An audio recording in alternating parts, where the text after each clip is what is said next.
Het jy al geruik hoe braai jou buurman en dan dink jy, o my genade, hierdie buurman van my maak my net lus vir 'n ou stukkie braaivleis.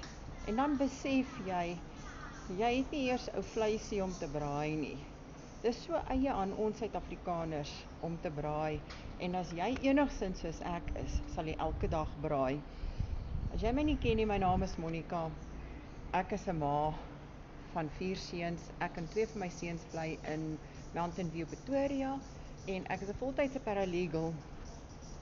Ek verkoop die Legacy Builder program as 'n side hustle. As jy so lief is vir braai en kuier soos ek en ook nooit geld het daarvoor nie en 'n verskil wil maak om daai situasie te verander, reply vir my, braai in die comments en ek vertel vir jou hoe kan jy 'n ekstra geldjie verdien